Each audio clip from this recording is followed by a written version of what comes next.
안녕하십니까, 우짜입니다. 2026년 2월 12일 아침까지 확인한 세상 돌아가는 얘기입니다. 그럼 뉴스 보시죠. 예, 들어가시기 전에 우짜가 안내 말씀드리면 이거 두 번째 녹음하는 겁니다.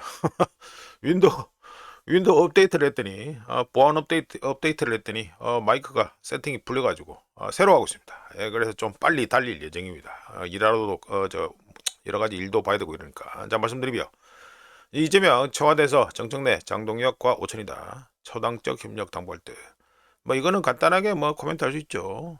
민주혁신 합당 거론 여부 주목이다. 근데 이거는 뭐 간단하게 코멘트 할 수 있습니다. 지금 보면은 친명 쪽이 이긴 것처럼 보이죠. 하지만 실제로 지금 이긴 거는 정청래, 그리고 그 국힘 쪽은 친한계 쳐내면서 장동혁, 요 둘이가 실제로는 승리했다 보면 되고요. 이재명은 1년도 안 됐는데 지금 작업도 하고 있는 신세다 이래 되고, 그리고 이 둘, 정청래하고 장동혁하고 정청래, 이 둘은 지방선거 이후가 관심인데, 정청래는 이미 그것까지 다 계획을 세워서 다 이미 실천 단계에 다 들어갔다 보면 되고요. 장동혁은 지방선거 결과가 어떻게 나오느냐에 따라서 운명이 좀 결정되지 않겠나, 이렇게 우정현처럼 봅니다. 전 넘어가고요. 예, 손잡긴 뭐 손잡았냐, 손잡지도 않은데 갈등 불씨 나온 채 파열음도 지속이다. 이거는 방금 말씀드렸죠. 예, 정청래 개혁 드라이브로 리더십 회복 모습. 뭐 이래 얘기하는데, 지금 일단 보여지는 거는 친명 승리죠. 예, 보여지는 거는 친명의 승리처럼 보이는데 실제로는 누가 승리한 겁니까? 정청래와 그들이 누구죠? K 오음진리교 교주 하나 하고, 그리고 저 유시민도 붙었다면서요. 예, 그들의 승리다. 그리고 또 누구십니까? 조국이 해가지고 그들의 승리다. 이미 계획이 다 해가지고 공식적으로 합당이 결정이 났기 때문에 지금 조국, 정청래, K 옴진리교, 유시민 이쪽에 가지고 승리했다 이렇게 봅니다. 이재명은 대통령 1년도 안 됐는데 벌써 작업을 제대로 당했다 이렇게 우쩍해처럼 봅니다. 넘어가고요. 국힘 소장파 반대에도 50만 이상 지자체 중앙공천 수순이다. 의미심장하죠. 50만 이상이면 그러면 몇 개 안 잡히는데 50만 이상 되는 지구가 친한계 힘빼기 아니냐. 친한계는 뭐 여기 나오네. 배현진, 박정훈 이 둘이 친한계죠. 예, 그리고 송파구 이쪽이고, 친한계 고동진 의원 지역구가 있는 서울 강남구. 핵심이네. 국힘 입장에서는 알짜 지역구죠. 알짜 지역구. 알짜 지역구에 박정훈, 고동진. 야, 그래 되네요. 그래가지고 뭐 이거 지방선거 그 강선호권에서 이미 봤다시피 국회의원들이 의원들이 해가지고 힘발이 하는 게 이 지방선거 이런 건데, 이거를 갖다가 지금 중앙당에서 행사한다는 거는 사실상 빙신을 만들었다 이렇게 보면 됩니다. 아이고, 김재원이가 경북도지사 출마, 신동욱이 부산, 신동욱이라 양양자는 뭐 알아서 하면 되고, 신동욱이가 서울시장이다. 흥미진진한데 이거 우짜견적으로 요번에 이 친한계 그 쫓아내는 거와 관련해서 가장 관심 가는 거는 딴 거 없습니다. 지방선거에 지금 성패를 결정짓는 기준점이 뭐냐면 서울시장인데, 지금 저 서울 오시, 오세훈 씨 신선도가 떨어졌다고 제가 계속 말씀드렸죠. 그렇기 때문에 이게 좀 문제가 있는데, 우짜가 보기에는 신동욱이 나간다 하더라도 서울시장 국힘이 못 가져간다, 그럴 가능성은 낮다고 봅니다. 신동욱이 가도 서울시장은 할 수 있다 보고요. 오세훈의 경우가 좀 문제인데, 오세훈은 지금 신선도가 너무 떨어졌어요. 그리고 우짜견 쪽으로 벌써 코멘트 했습니다만, 오세훈은 지금 커리어 하이를 갖다가 서울시장으로 끝낼 가능성이 높다고 우짜견 쪽으로 봅니다. 다음 대선 후보 우짜가 보기에는 좀 신선도도 많이 떨어졌고요. 너무 오세훈은 좀 그래요. 지금 좀 그렇습니다. 지금 한동훈계가 왜 저러냐? 한동훈이 지금 대선 후보급으로 만들려고 지금 저 쇼를 내는 거 아닙니까? 솔직히 까놓고 말해서. 그래야 되니까 오세훈이 될런지 신동욱이 될런지 모르겠는데, 일단 국힘에서 서울시장 먹는 가능성이 높다고 우짜기적으로 봅니다. 넘어가고요. 네, 금덩이 보시죠. 금덩이는 24시간 동안에서 1.31% 상승해서 1온스에 5,089.65달러 이래 됐습니다. 지금 금덩이는 22평선 위에서 지금 계속 놀고 있죠. 은덩이에 비해서는 퍼포먼스가 좋다 할 수 있고, RSI 값은 옆으로 기는 분위기네. 그래 되네요. 보고 네, 은덩이 보시면 4.64% 많이 올랐죠. 많이 올랐는데 여전히 금덩이에 비해서는 변동폭이 크다 이렇게 보시면 되고, 하여간에 1온스에 84.53달러가 됐습니다. 예, 금덩이하고 달리 은덩이는 22평선이 아니라 52평선 위에서 놀고 있다, 이 차이가 있죠. 역시나 금덩이가 장땡이다. 네, 그래 보고요. 달러인데스 보시죠. 달러인데스는 24시간 동안 0.13% 상승해서 해가지고, 이걸 뭐 상승이라 해야 되는지 모르겠네. 하여간 요게 지금 어제 좀 왔다리 갔다리 좀 출렁했습니다. 로우가 96.494, 하이가 97.272 해가지고 좀 출렁했죠. 미국의 고용 데이터가 발표된 거는 이제 난팜 페이롤 발표가 돼가지고 잘 나왔는데, 이게 뜯어보면 좀 별로입니다. 예, 뜯어보면 별로라는 거, 이 문제가 있고, 그 다음 뭐 이란 문제건도 있고, 뭐 여러 가지가 걸리는데, 하여간에 어제 가지고 약간 좀 출렁했지만, 결론은 0.13% 상승해서 96.927이다 이렇게 됩니다. 요거 우짜겐 쪽으로는 이 단기 지지선이 96.5에 있다 보고요. 그 위에는 또 저항선이 있는데, 저항선은 98.5 정도 봅니다. 98.5, 뭐 이거 딱 200평선 딱 보이네. 예, 요래 되죠. 해가지고 단기 지지선은 96.5에 있다 이렇게 봅니다. 자, 넘어가고요. 이거는 원화입니다. 원화는 보시면 해가지고 24시간 동안 0.74% 좋아져서 1달러에 1446.59원이 됐습니다. 요거는 보시면 뭐 지금 달러 인덱스 출렁거리는 거하고 좀 관련이 좀 있고 이러는데, 하여간에 지금 어제는 원화가 그래도 퍼포먼스가 좋았다 이렇게 될 수 있겠죠. 우리나라 실업률 발표됐으니까 말씀드리면 2025년 12월에 3.3%였는데 2026년 1월에 3%로 0.3% 하락했고요. 관련해서 요즘 그 낮에 길거리 그 한번 다녀보시면 아시겠지만 쓰레기 같은 거 줍는 어르신들이 많이 보입니다. 예, 그러니까 당연히 우리나라 실업률은 떨어지겠다, 예, 떨어질 수밖에 없다 이게 되죠. 이른바 세금 알바 뭐 이래 되겠습니다. 이제 넘어가고요. 엔화입니다. 엔화는 보시면 엔화도 0.74% 좋아졌죠. 뭐 원화나 엔화나 둘 다 해가지고 좋아졌습니다. 그래서 1달러에 153.242. 간만에 엔화 들고 있는 분들은 해피하시겠네. 예, 그래 됩니다. 152.634. 많이 내려갔었네요. 오늘 새벽에서 많이 내려갔었다 이게 됩니다. 우리나라 원화도 뭐 내려갔는데, 우리나라 원화는 항상 그랬다시피 1450원이 항상 그 문제의 그 기준선이기 때문에 그거를 잘 봐야 되겠죠. 그러니까 엔화는 좋아졌다. 우리나라 원화하고 엔화하고 둘 다 같이 좋아졌다 이게 되겠습니다. 이제 넘어가 가지고요. 자, 요거는 우짜가 해가지고 2028년 해가지고 8년 사이클 우짜가 그 말씀드렸는데, 그거하고 관련된 데이터가 나왔기 때문에 우짜가 좀 말씀드립니다. 보시면 에브리 100톤이 증가할 때마다, 그러니까 기준이 380톤이다 이게 되죠.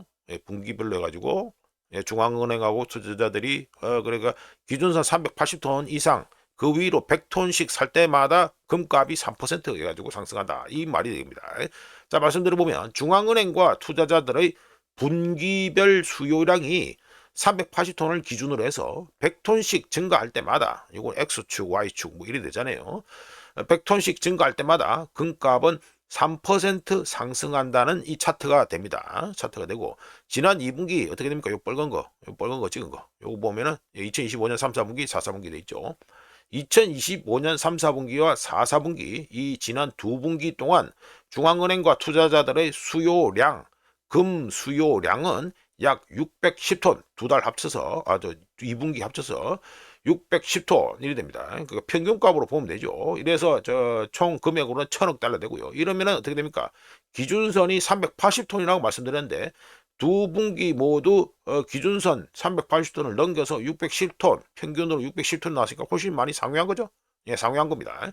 현재와 같은 금 수요는 금값이 1온스에 약 8,200달러에 도달해야지만, 현재의 이 수요로 봤을 때는 1온스에 8,200달러까지 금값이 상승해야지만 이 기준선 380톤 밑으로 이 수요가 줄어든다는 계산이 나옵니다.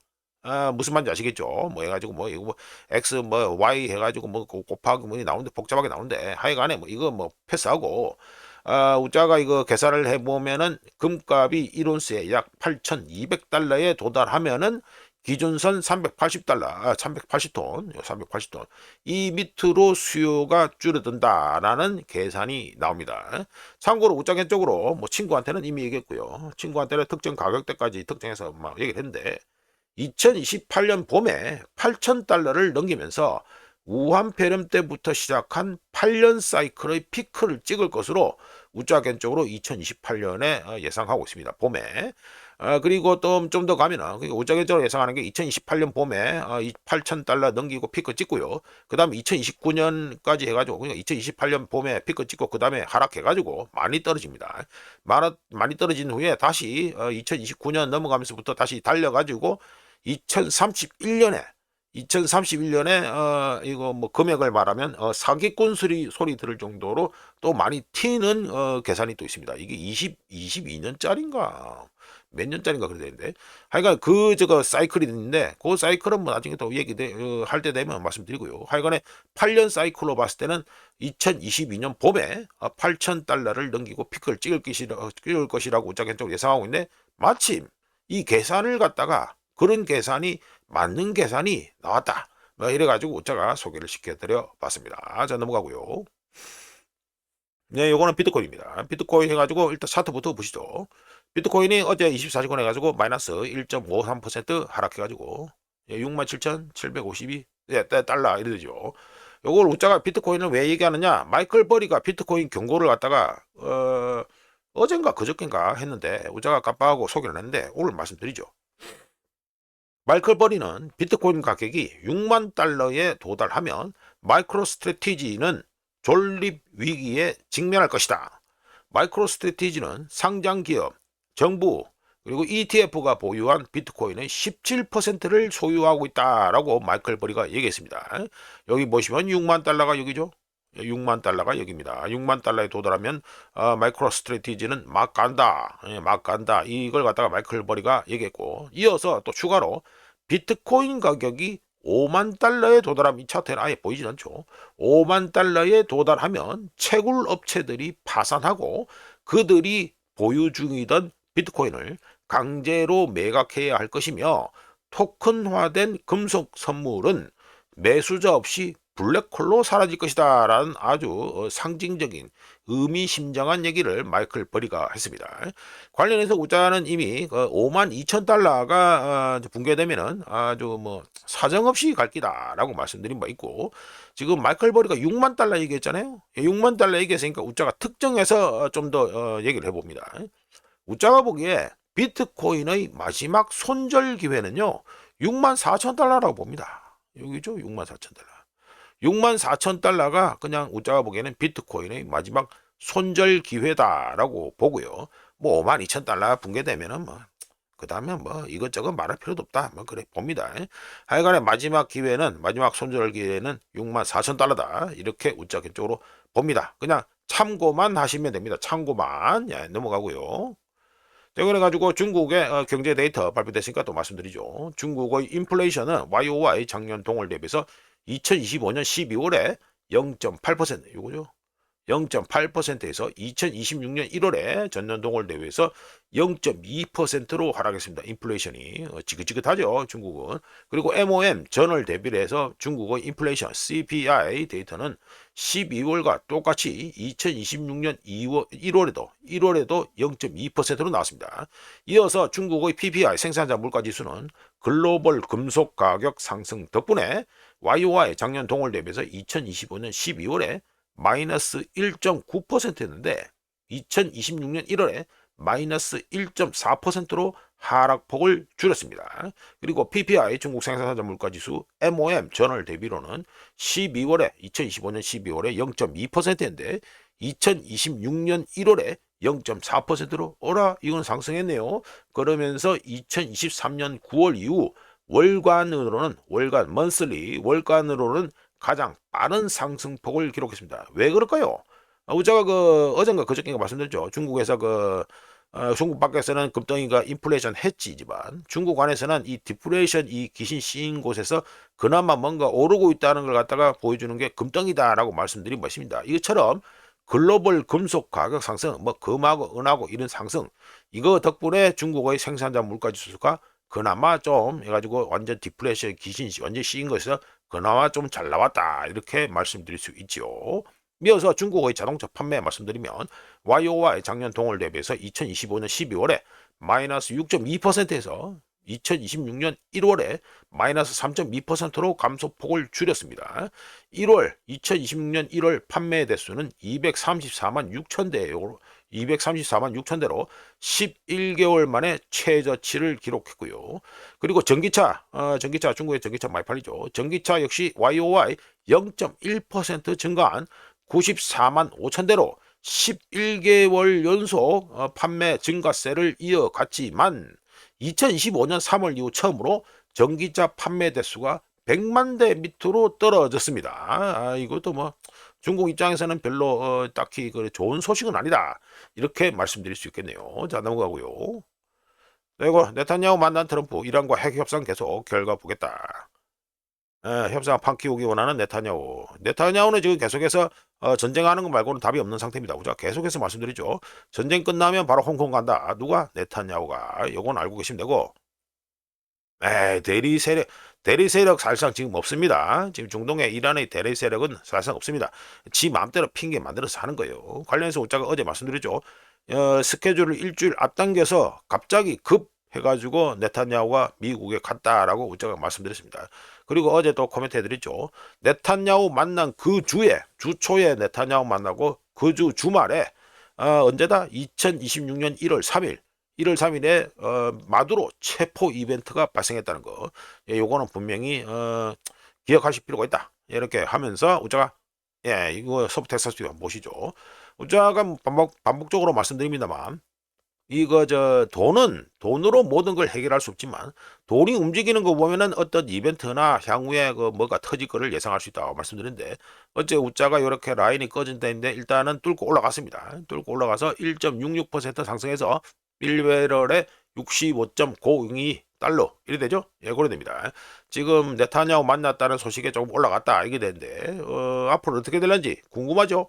이런 가운데 트럼프가 기술적인 얘기를 좀 우자가 해볼게요. 트럼프가 항모전단 추가 파견하겠다라고 얘기한 바 있는데 이거 트럼프는 뭐 어째 돌아가는 판인지 잘 모르니까 그냥 떠드는 거고요. 문자가 기술적으로 좀 어떤 문제가 있는지를 가지고 좀 말씀드리겠습니다. 현재 2026년 1월 아니구나. 2월 현재 투입 가능한 미 해군이 지금 보유한 항모 중에 투입 가능한 항모는 USS 조지 H.W. 부시, 즉 아버지 부시 항공모함밖에 없습니다. 이 항모전단의 그 이름이 CSG-10 이래 되는데 하여간 아버지 부시 항모로 합시다. 아버지 항모 부시 요 하나밖에 없습니다. 투입 가능한 항모가. 현재 이 아버지 항모, 아버지 항공모함 이 자체는 실전 배치를 위한 최종 준비 훈련. 영어로 하면은 컴퍼사이트 트레이닝 유닛 엑서사이즈라고 하는데 이거 최종 준비 훈련을 이제 막 시작했다는 문제가 있습니다. 아버지 부시 항공모함이. 따라서 정상적인 사전 배치 일정을 취소하라는 명령이 내려지지 않을 경우 이 아버지 부시 항공모함은 6에서 8주 후에야 길게 잡으면 한 2달 정도까지 되겠죠. 6에서 8주 후에야 실전 배치 준비를 마칠 수 있습니다. 설령 최종 준비 훈련 이 자체가 단축된다고 하더라도 항모 전단이 지중해로 출항하기까지는 추가로 또 몇 주가 더 걸리고요. 당연히 걸릴 수밖에 없죠. 사람이 어디 여행을 간다 하더라도 물건을 뭐 쟁여야 되지요, 싸야 되지요, 사야 되지요, 뭐 여러 가지 걸리잖아요. 그래도 명색이 항공모함인데 당연히 몇 주가 더 걸리지요. 따라서 트럼프가 이란과의 전쟁을 한 달 정도 최소입니다. 최소 한 달 정도 더 연기할 의향이 없다면 중동에 추가 항모 파견은 트럼프가 떠든 것과 달리 없을 것이고요. 현재 업계에서 나오는 얘기가 뭐냐 하면은 발렌타인데이에 맞춰서 전쟁이 벌어질 기다라고 하는데 만약 발렌타인데이에 맞춰서 전쟁이 터진다 하면요. 현재 중동에 배치된 병력, 전력만으로만 전쟁을 치러야 된다는 문제가 있습니다. 자, 넘어가고요. 자, 이거는 이제 러시아 원유 생산량 감소 얘기를 말씀드리겠습니다. 뭐 보시면 리콰이어 해가지고 프로덕트. 그러니까 실제 이거는 리콰이어 이거는 오펙 플러스 이런 데서 저 얘기한 할당량 얘기고요. 이거는 실제 생산량입니다. 뚝 떨어지죠? 차이가 납니다. 말씀 들어보면 미국의 압박 속에 러시아 원유 생산량 여기는 컨덴세이트는 포함되지 않습니다. 제외됩니다. 미국의 압박 속에 러시아 원유 생산량 콘덴세이트 제외하고 2026년 1월에 마이너스 4만 6천 배럴 퍼데이 하루 평균 4만 6천 배럴이 감소한 928만 배럴 퍼데이 하루 평균 928만 배럴로 러시아의 원유 생산량이 감소했는데 이거 석 달 연속 해가지고 감소하는 거고요. 1월 생산량, 1월 러시아의 원유 생산량은 오펙 플러스 할당량보다 30만 배럴 퍼데이 줄어든 게 보이죠? 예, 하루 평균 30만 배럴이 현재 부족한 수준으로 러시아 석유 부문이 처한 어려움을 보여주고 있습니다. 러시아 당국에서는 공식 생산량 데이터를 발표하지 않고 있기 때문에 이게 나오는 저 데이터는요, 전문가 추정치하고요, 간접 자료, 2차 자료에 의존한 것이라고 말할 수 있고요. 하여간에 러시아는 생산량 감소와 함께 해상 유조선에 저장된 물량, 우자가 뭐 해상 유조선 이거 한 1000척 된다고 했죠, 1000척. 여기에 저장된 물량이 증가하면서 판매에 어려움을 겪고 있는 중이고요. 러시아가 2026년 2월 초 기준, 첫째 주죠. 약 2주 생산량 물량에 해당하는 1억 4,300만 배럴이 해상 유조선에 적재되어 있는 것으로 현재 추정이 됩니다. 원래 이 짓을 잘하던 게 누구다? 이란이 이 짓을 잘했죠. 하간에 가장 큰 원인은 미국의 압력, 특정하면 제재와 외교적 조치이며 특히 이번에 뭐가 나왔습니까? 저 인도하고 저 협상해가지고 나왔죠. 예, 그 건이 있습니다. 요 미국의 압력이 러시아로 하여금 더 큰 원유 할인을 하도록 현재 만들고 있다 이게 됩니다. 관련해서 지금 업계 소식통에 따르면 미국이란다.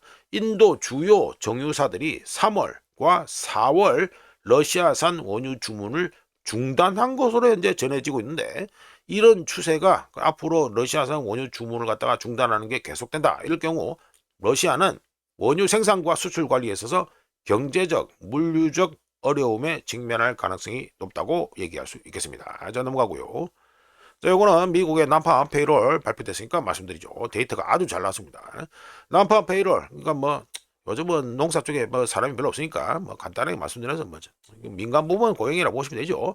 자, 민간 부문 고용은 2025년 12월에 4만 8천에서 2026년 1월에 13만으로 잘 나왔습니다. 아주 잘 나왔습니다. 하지만 이거 우자가 이거 나중에 또 내일 또 더 얘기를 말씀드릴까 말까 생각 중인데 이런 거만 발표하고 나가면 다 이렇게 좋은 줄만 알 거 아닙니까? 하지만 우자가 좀 오늘 미리 조금 말씀드려보면 2025년 3월 고용 수치가 2025년 3월 고용 수치가 계절 조정치 기준 89만 8천에서 비계절 조정치 기준 86만 2천으로 마이너스 0.5% 하향 조정되었고요.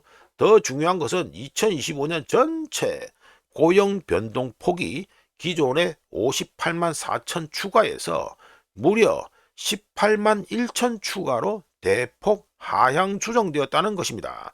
쉽게 말씀드려서 2025년 작년 미국 노동시장이 탄력적인 것으로 발표가 되었었는데 이 초기 발표와 달리 훨씬 더 노동시장이 정체기에 가까웠다는 소리가 되죠.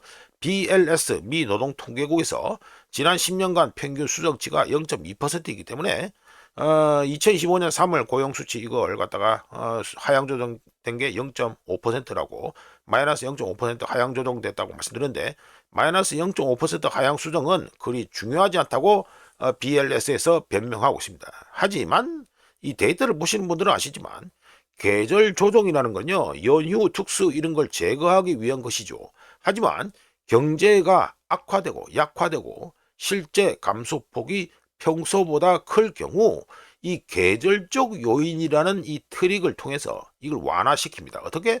헤드라인 데이터가 잘 나오게 괜찮게 보이게 마사지를 할 수 있다는 거 이거는 분명히 알고 계셔야 되겠습니다. 관련해서 우자가 해가지고 미국 경제 데이터의 중국화 얘기를 계속하고 있죠. 자, 넘어가고요. 네, 이거는 미국의 또 실업률 발표됐으니까 말씀드리죠. 미국의 실업률은 2015년 12월에 4.4%에서 2026년 1월에 4.3%로 0.1% 하락했습니다. 하지만 우자가 이 차트를 놓은 게 뭐다?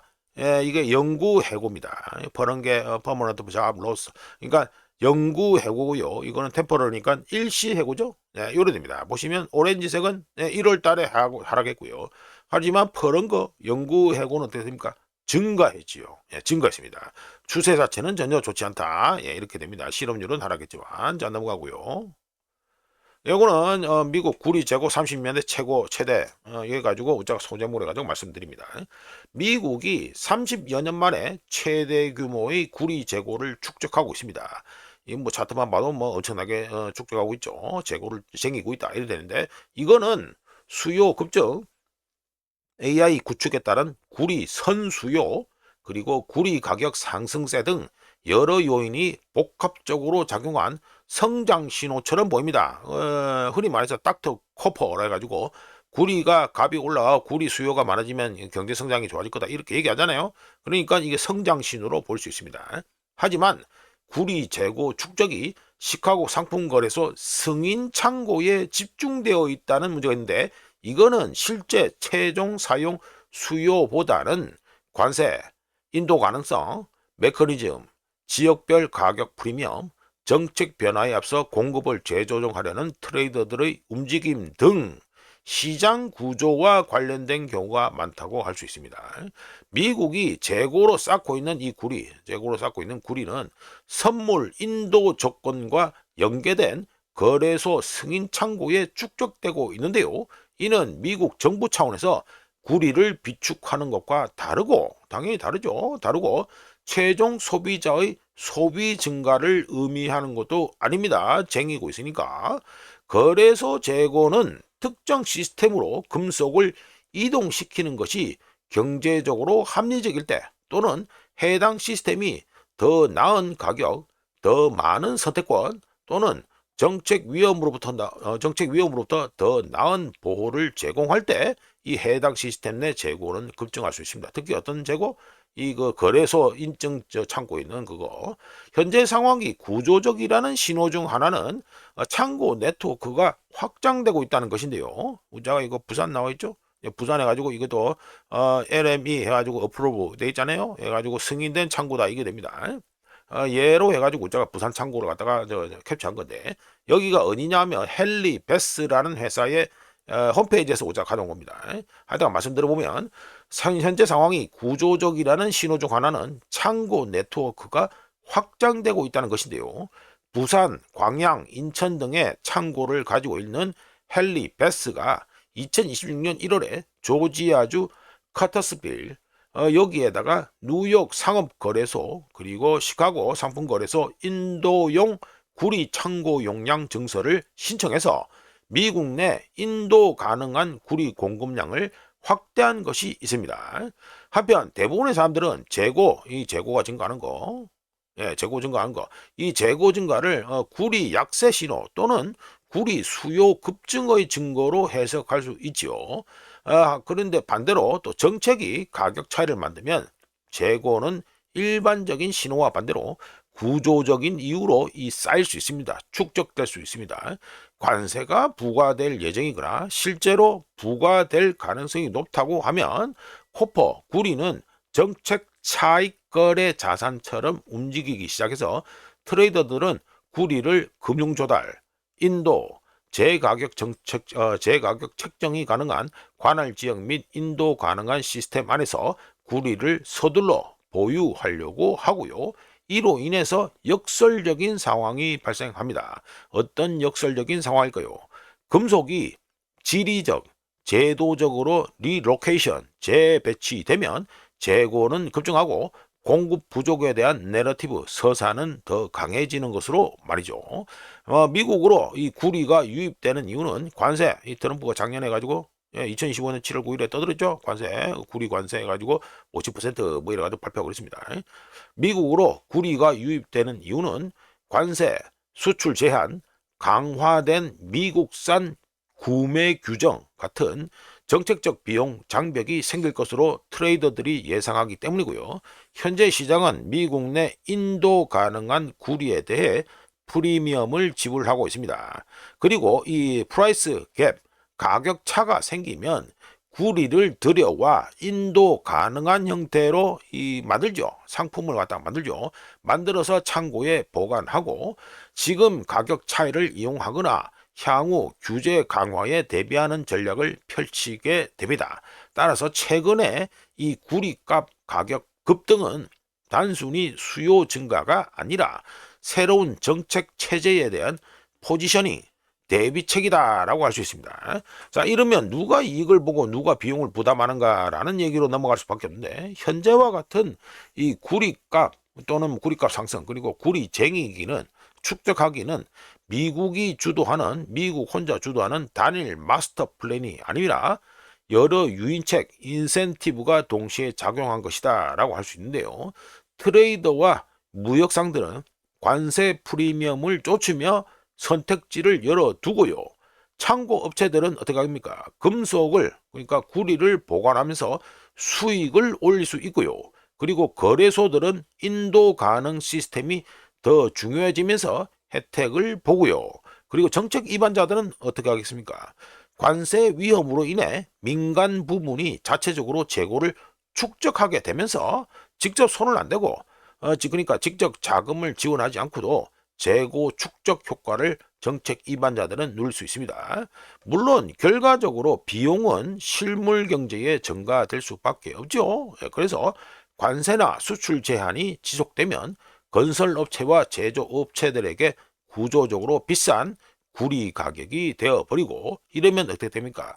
건설, 전력망 프로젝트, 전기차 인프라, 데이터 센터 등에서 비용 부담이 증가하게 됩니다. 즉 어떤 꼬라지가 어떻다?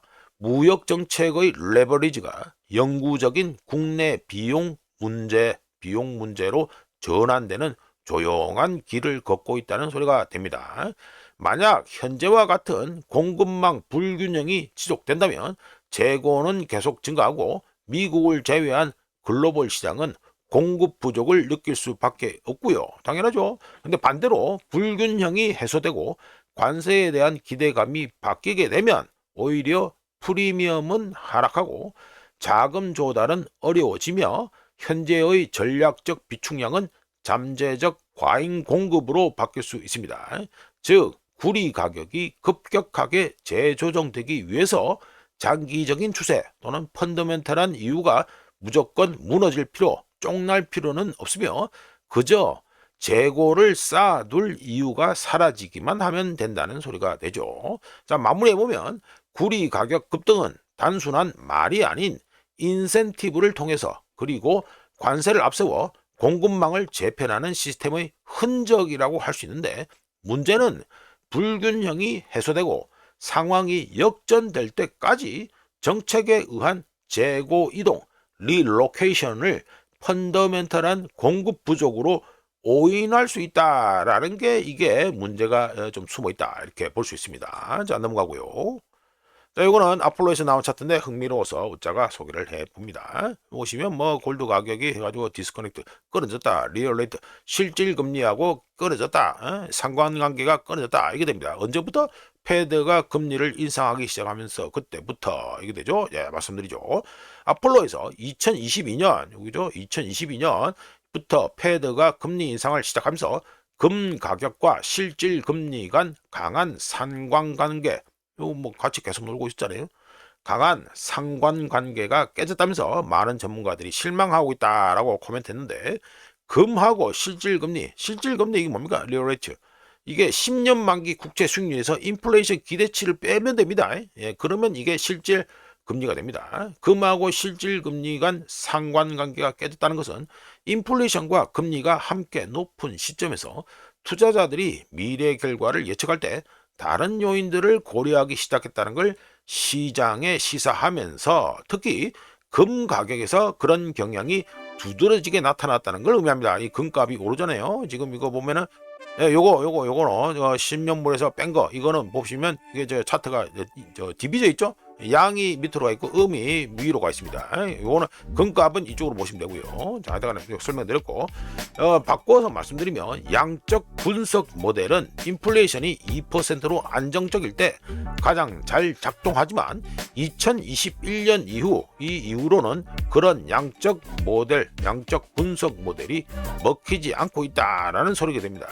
결론적으로 인플레이션이 패드 미 연준의 인플레이션 타겟인 2%를 지속적으로 상회할 때 새로운 위험이 등장하며 2026년 현재 우리가 처한 상황과 일치한다.